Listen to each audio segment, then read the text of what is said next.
رب اشرح لي صدري ويسر لي أمري واحلل عقدة من لساني يفقهوا قولي نحمده ونصلي على رسوله الكريم أما بعد.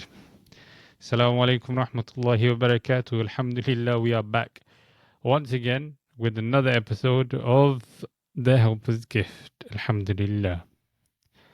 And you know how it is. It's always long between these episodes. People complaining. Got people complaining all the time. But Alhamdulillah, we're back.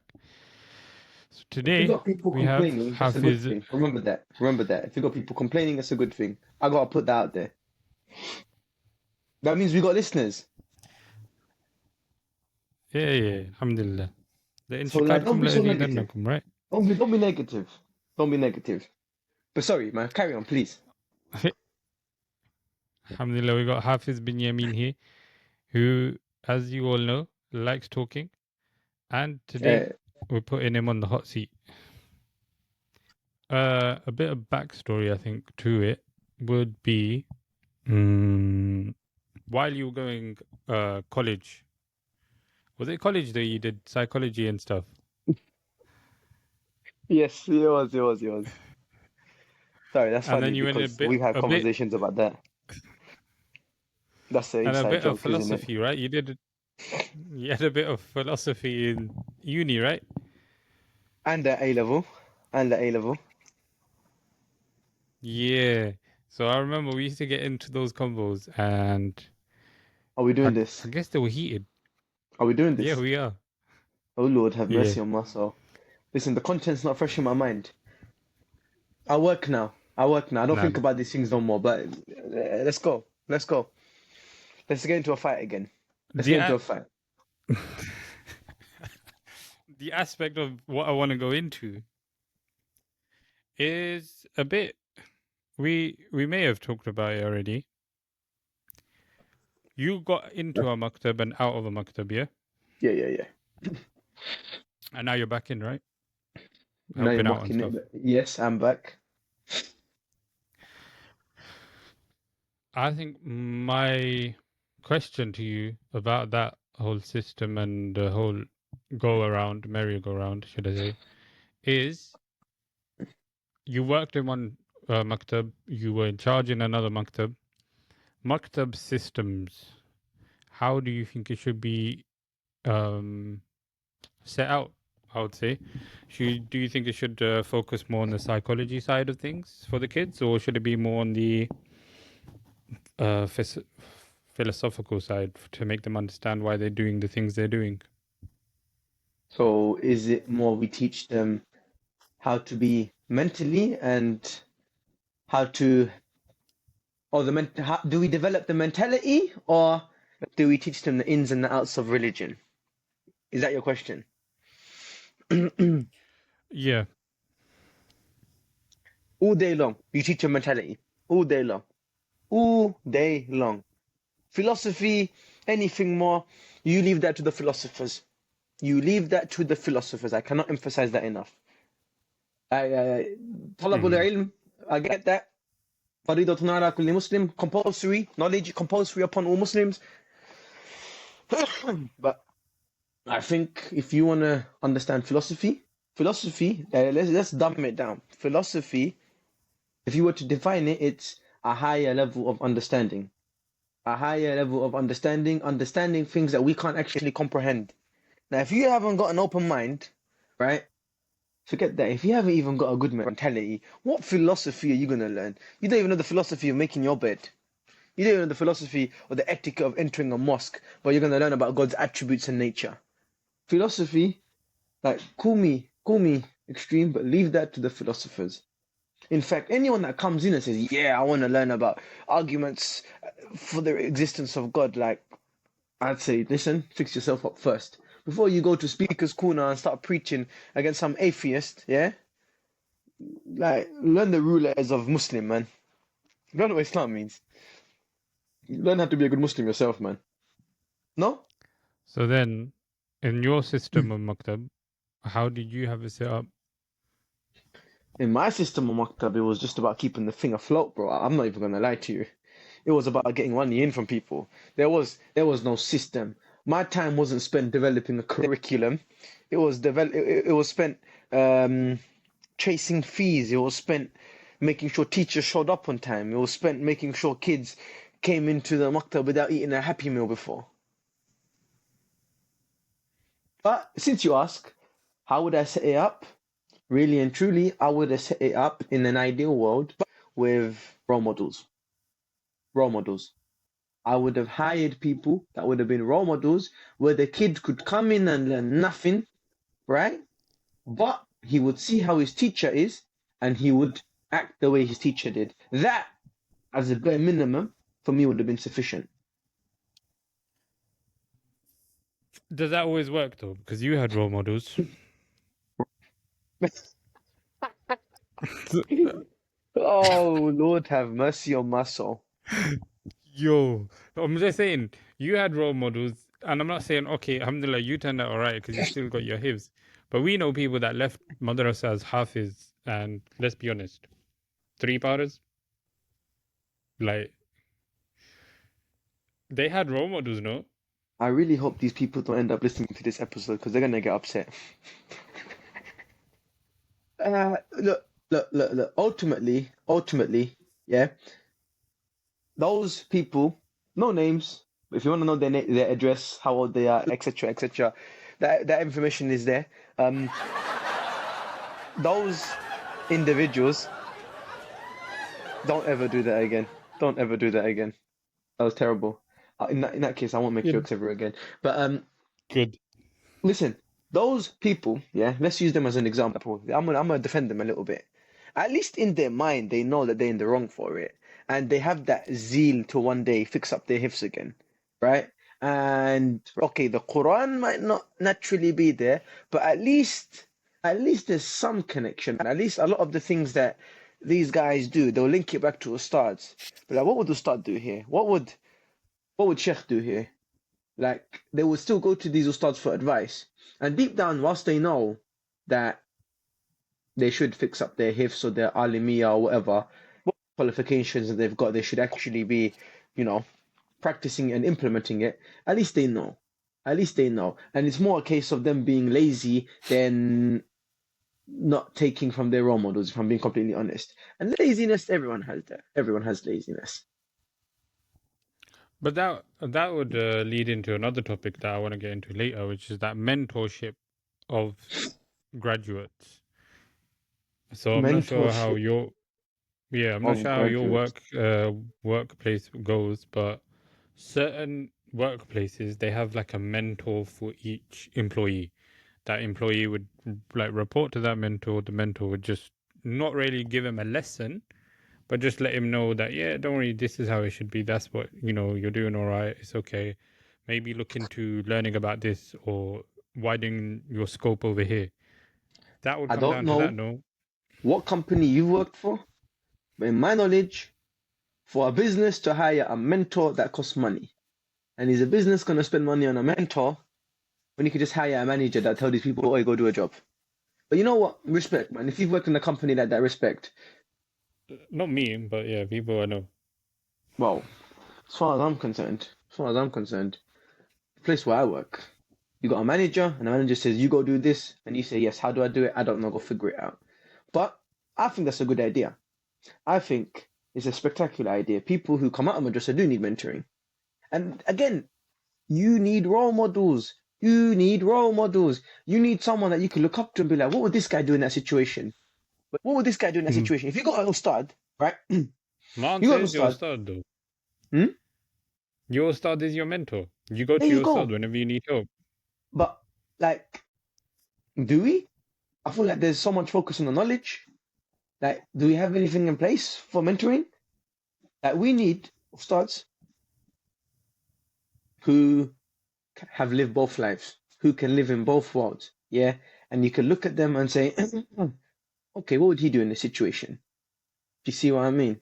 That's what you need. What do you mean by both lives, both worlds? You live in the secular side, in the secular world, and in the religious side, the non-secular. I'm You sure I can be could throw names out there that we know, and we got contact with them. but do we have enough of them? I think there is enough, but we haven't contacted them. But that's the other thing, though. Would you rather go to somebody who has been on the secular side and is an alim, but let's say isn't as well spiritually guided as your ustad that taught hadith in the madrasa? I'll go for the one who's taught hadith in the madrasa, because he will have the knowledge or the higher level of understanding, which he will then implement in the secular side. He will take those morals and values, and you will see that in the day-to-day life, in the way he or she establishes themselves in the secular businesses, secular institutes, and non-religious places of work, leisure, activities, whatever else. And their priority will always be the deen, as it should be, but they will know how to prioritize and achieve that work-life balance. Not even work-life balance, because let's be real, the deen and the world is not in balance, but the balance of, or the equilibrium between them. Yeah. But that's the thing, because that goes back down to, we talked about this before as well. Why are people leaving the khidmah, the killers of the khidmah and all that? Where's the money? Where's the money? But then that's what I'm saying, and that's why people leave it. And I So think when there's you an are, element. I think there's an element of people forgetting that rizq is from Allah. Arzaqu min Allah. That's what a colleague of mine says. He's not practicing, but he says Arzaqu min Allah. I respect it. some Sustenance people is from Allah. call that like was it beaten wife syndrome?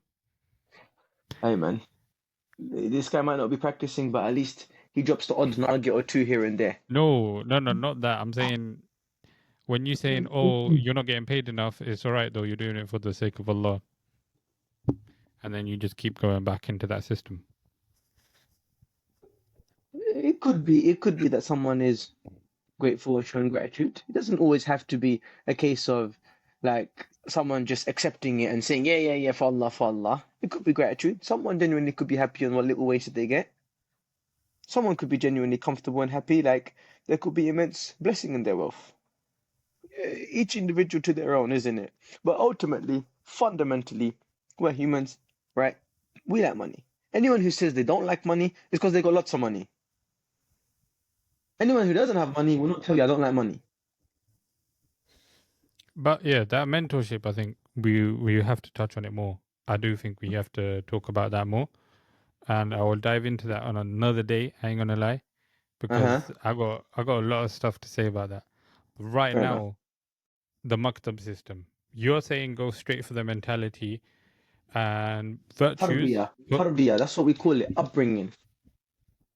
Yeah, but then it's like what works in the maktab system though.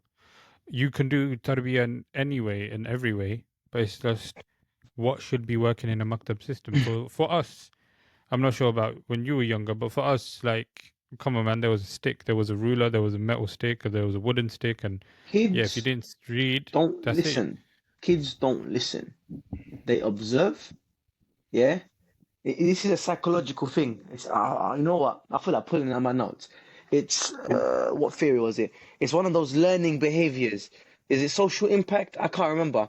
But I wish we recorded these podcasts when I actually studied psychology. It was a behavioral psychology called something learning theory, where not just children, people learn behaviors through observation. So the way it works is that 4 steps. I can't remember it, but it's like you observe a behavior, you analyze it, you internalize it, and then you recreate it. And there's so many theories, there's so many evidence, there's so many cases of evidence that back up this theory. You know what? I'm gonna go through my notes in the next episode, and I'm gonna bust out an explanation. Watch. But basically, that's how you. If I remember the name, we could have googled it. But we learn through observation. I'm gonna find the facts later on. We're gonna come back to that. People go based on what they see. So I'll give you an example. Yeah, I'll give you an example. In Merseyside, there was a statistic that came. It was that Islamophobia or Islamophobic hate crimes significantly decreased in the Merseyside area when Mohamed Salah moved to Liverpool from Italian League. Furthermore, Roma. you would see in the parks, that children in their Liverpool shirts, they'd bang in a goal, and what they're doing is they call it kissing on the ground. They don't know what that is. Chances are that kid, in Merseyside, who is recreating Salah's celebration, he probably doesn't know what a Muslim is, and what he thinks of Islam is probably what you see in the news, and that's nothing nice. So he might think absolutely negatively of Islam. Yet there he is, recreating what Muhammad Salah does without actually knowing what it is. And even if he knows what it is, go ask that kid, yeah man, so what do you know about Islam? What do you know about sujood? He'll look at you and say, sujood? I don't know no sujood, but I know a sajid from school. So what I'm saying is, people observe and they learn behaviors. So you need people that will be role models, that you will look at them and think, I want to recreate that behavior. Your system is fully on employing, let's say, credible teachers who act upon the deen, and letting them teach through example. Exactly. I'll But tell you then why. how about the home environment and the school environment and then all these other stuff that they're still looking at and learning? And this is why I say the world is cursed. Qiyamah is upon us. Like, we ourselves, we're going to be parents one day, right? And if we were to sit here and look at our uncles and aunts and parents, or the people that go to the mosque, our elders, they're not role models. You go to the local mosque. In fact, if I was to go to Isha Salah now, you'll have an uncle outside the mosque having a nice fat cigarette. And he goes in, doesn't rinse his mouth, and he goes, and he reads like that. And after Salah, he's there gossiping at the back, and he's making so much noise. That same uncle, he will tell you off if you come into the mosque thinking of a cigarette, and let's say you say salam to someone too loudly during sunnahs, that same uncle will tell you off. That's our role models. So role models. You need good role models. Now, because we, as the older generation, because we're terrible role models, I'm probably going to be terrible parents. I hope not. Allah guide us. Rabbi believe in as-salihin. The kids are only going to end up worse. The kids are a reflection of us. The children are a reflection of us because they copy and observe what you do. Like you got a little kid, right? Have you noticed? I don't know, but I see it in my family when my uncle or my aunt or my older cousins or siblings, they're praying, and they're in their ruku and sujood. The kids come, what do? Alu, put the hat on. They start copying. He is copying. She is copying. Why? Because they're doing what their parents do. They look up to you. They do what you do. If you're a parent and you come home from work and then you're on your phone all day and you're on TikTok and you're taking a selfie, what's your kid gonna do? The kid's gonna do the same. If you're going to the mosque 5 times, not 5, let's be real, people are busy and they're like, let's be real, but let's say you go to the mosque every day consistently for Isha Salah. 3 times, isn't it? 3 times in the summer. I can't lie. I've been trying to do 2, but it's a myth. I try. But what I'm saying is, if you go do that, the kids will look at you and be like, yeah, cool, if you're doing it, I'm going to do it. Children will copy you. That's why you need to employ good role models. You need to raise pious children so then they can be pious parents and raise pious children. But then that's an example. That's a role model that the parents can be. The teacher doesn't have to be that role model. He's only with that guy 2 hours a day. If he's doing it 5 times a day, which, let's be honest, most of them are weekend ones. And if they're in the week, they're 3 days or they're 2 days. Some people still do 5 days. So then it goes back to what I'm saying, innit? Character for me comes before the knowledge, right? A kid learns how to say please, how to say thank you, how to, I don't know, how to talk to his dad with respect. But I'll call him Baba. You call your dad. You're still saying you want to balance. Listen, let me land this point, A kid doesn't know why he can't call his dad by his first name, right? Your daughter doesn't know why she can't call you Inam, right? All she knows is Baba, Mm. right? She doesn't know why. But when she becomes older, that's when she's going to realize it's a matter of respect. But now you're instilling the positive, respectful behavior without her actually knowing. And then when she becomes older, that's when you're going to implement the understanding and the knowledge, right? Now, the way it should be is the parents, they instill good upbringing, good morals, good values, so that when it comes to the masjid, the people of knowledge, they teach the philosophical stuff. They teach the ins and the outs. They teach the whys and the whos and the don'ts and the do's, right? But because the parents haven't done the tarbiyah, the upbringing, right? Before you can teach someone why to be good, you got to teach them how to be good. No? So that's why Yeah. first thing is the upbringing. And because we don't do that, that's what the maktab people got to do now. Now, the difference is what we went through. We Had good parents. we had good parents and the teachers. They kind of instilled the upbringing in us, where we got whacked up. Hey, you're doing something wrong. Like, I'll be honest, as a kid, I never knew why music was haram. I never knew. But if I got caught listening to music, I was getting whacked up. I was getting whacked up, and I had no idea why. And now I know why, because obviously distracts you from your salah. It causes an attachment to worldly things. It's talk that is about unnecessary things. It's a lot of music now is talking about things that aren't of benefit, and a lot of things which are also haram. Gang related. Fornication, etc., etc. So you learn that afterwards. But as a kid, all I knew is you don't listen to music, and if I did, it was instilled in me. What I was doing was wrong. That behavior was taught. And that's why we're all right. That's why we're all right. It was instilled in us, and then we learn afterwards. But just to get it straight, you do still say you want somebody that is a role model, but as well as a role model, they need to have knowledge. Of course. That guy is a role model. What are their morals and values based off? The teachings, innit? Exactly. So you got to have some understanding. What I'm saying, the upbringing comes first. The upbringing comes first. You got to learn the behavior first. Okay. Like, Now, I what know. would you say? But what would you say to somebody that says, "Nah, they need to learn a book. Like it needs to come from a book. They need to know why they're doing it, and they need to know the virtues of it, and they need to learn it from a book, because that's the other system, right?" Live in the real world. Live in the real world.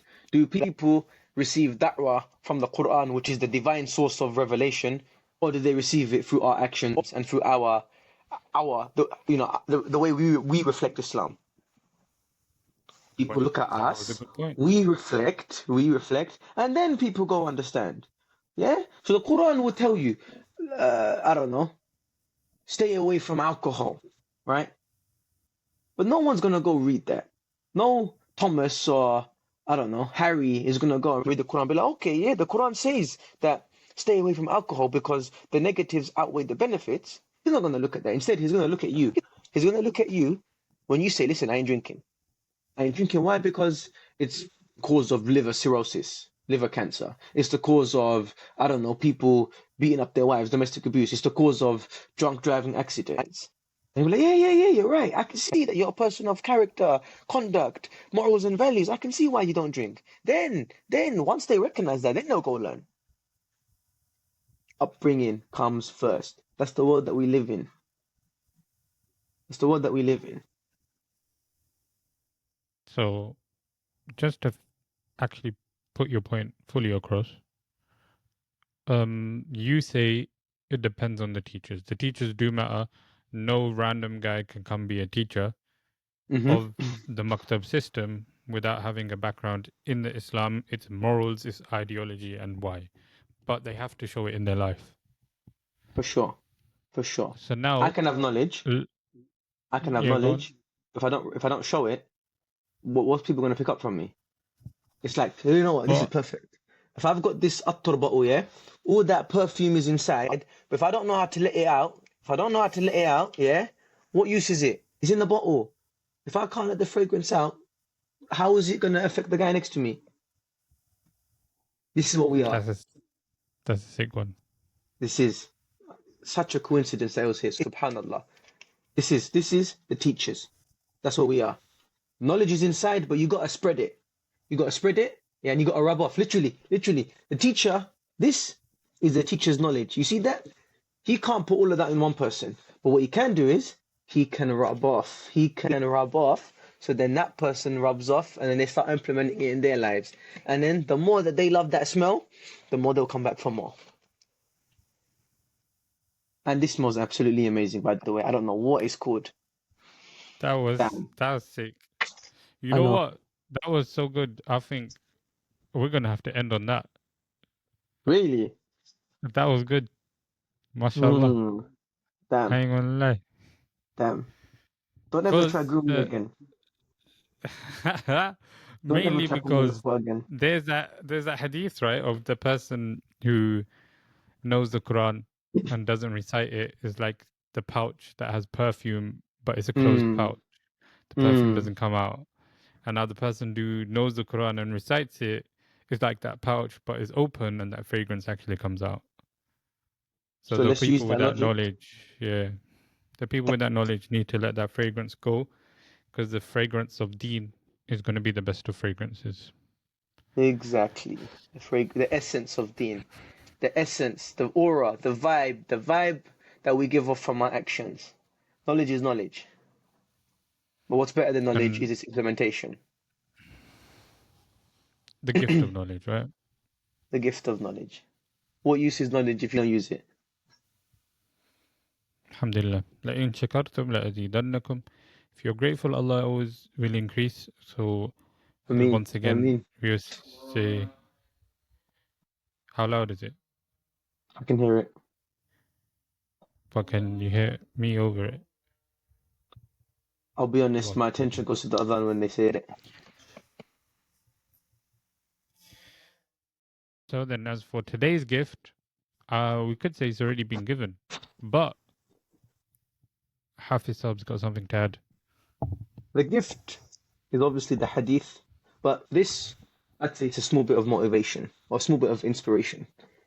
I wholeheartedly stand by the fact that we need role models so that we can learn from their behaviors and shape our own behaviors. However, as you've noticed from this discussion, there aren't a lot of good role models out there. So if there aren't a lot of good role models out there and you didn't have one, then be one. Then be one. If you think you didn't have one, imagine who's going to come after you and think about the people that will look after you, look up to you. So if you didn't have a role model, be the one for someone else that you didn't have. Be that person that they look at. Be the person that they shape their morals and values from. Be the person that you didn't have. That's my bit of motivation. MashaAllah. Jazakallah khair. To the listeners, Jazakallah khair to Hafiz Saab giving his time after so long. And Alhamdulillah, everyone, please keep us in your du'as. We want to get better. We want to try and make these better. So please keep us in your du'as. Assalamu alaikum wa rahmatullahi wa barakatuh. Salam wa rahmatullahi.